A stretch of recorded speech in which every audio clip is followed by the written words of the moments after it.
Gavau tokio vieno vaikino užklausą, ar pagerės finansinė padėtis ir kokiu laikotarpiu. Jis gimęs yra 1994 m.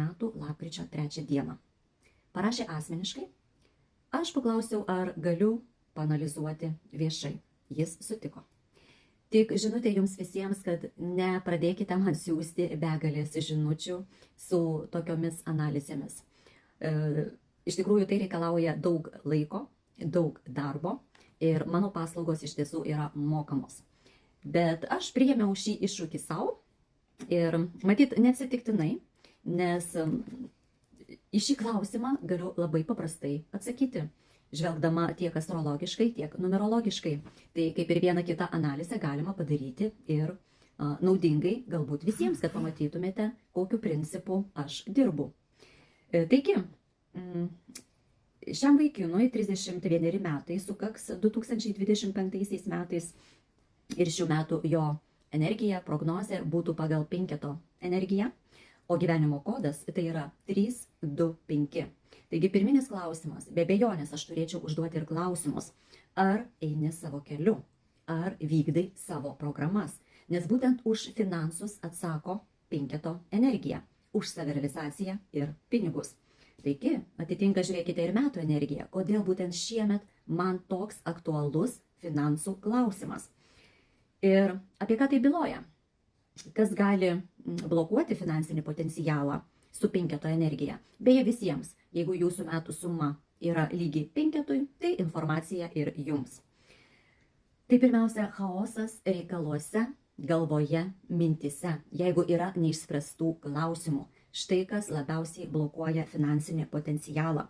Kokie nors nebaigti darbai taip pat. Žodžiu, visas tas chaosas, tokia betvarkė gyvenime, veiksmuose, dienotvarkėje. Ir didžiausias pliusas būtų, jei struktūruosite savo gyvenimą. Turi atsirasti disciplina, tvarka. Labai svarbu skaičiuoti savo pajamas bei išlaidas. Ne tam, kad bandyti sutaupyti, ar ne, bet tam, kad suprastumėte, kam išleidžiate, kiek išleidžiate ir savotiškai tokiu būdu įsivestumėte tvarką gyvenime. Taigi didžiausias minusas yra chaosas ir betvarkė gyvenime. Tai blokuoja pinigus. Taip pat papildomai, tai yra ir mokymasis, reikėtų su tokia energija mokytis, mokyti, perduoti savo žinias. Ir aišku, ir sekti kitus autoritetus, žiūrėti, kaip dalyjate patarimus, ar vertinate kitų nuomonės, kaip jas priimate. Na, yra daugybė dar visokių vibracijų tų energijų, bet einame konkrečiau.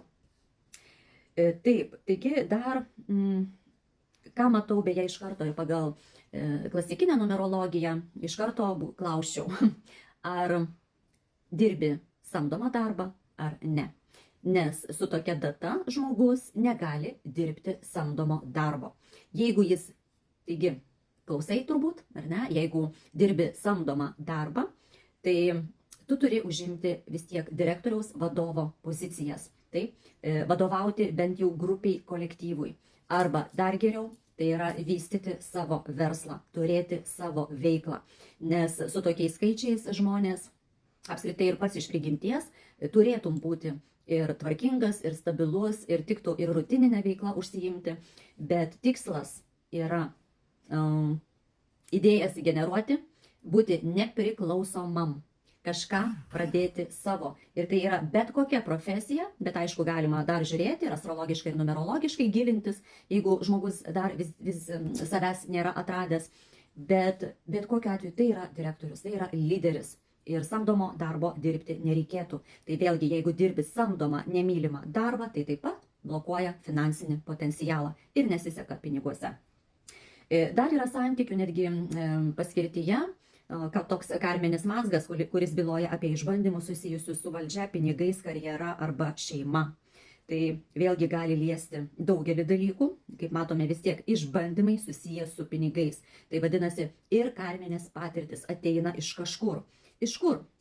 Astrologiniu požiūriu pasižiūrime ir randu juodąjį mėnulį jaučio ženkle, tai yra pinigų karma. Tai blogiausia patirtis, kad žmogus ir šiame gyvenime gali būti pernelyg prisirišęs prie daiktų, prie pinigų, prie materijos. Ir jei tai jauna siela, ji bus materialistiška siela, bet pats gali to nepripažinti. Taip pat gali gyventi kitų sąskaitą, būti gobšus, savanaudis. Ir dažniausiai atidirbimas ir vyksta per finansinius sunkumus arba prastesnę blogą sveikatą. Tai dažniausiai tai vyksta kas 9 metus ir trunka 9 mėnesius.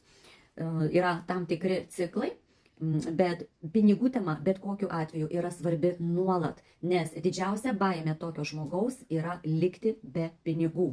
Pinigų tema pati aktualiausia. Ką reikėtų daryti? Vengti, kaupti pinigus, stengtis neprisirišti, lengvai žiūrėti į pinigus.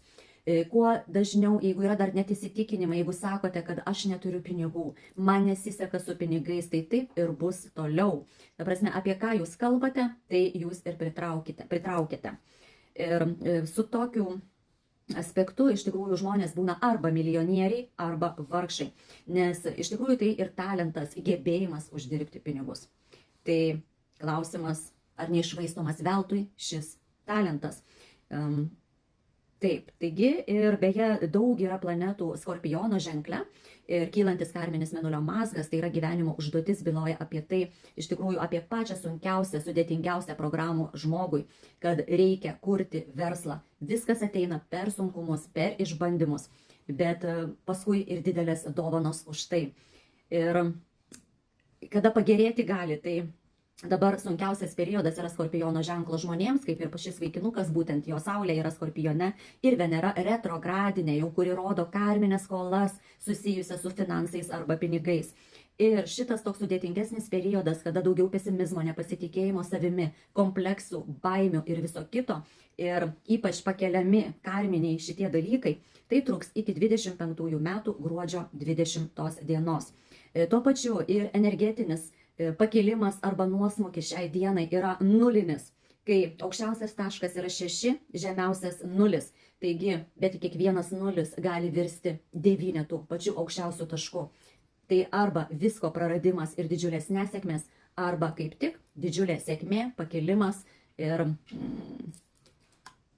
tiesiog yra ir pinigų, ir meilės, ir visko. Na ir dar vienintelis dalykas, ką aš galiu pasiūlyti šiai dienai, tai Veneros jantra talismanas.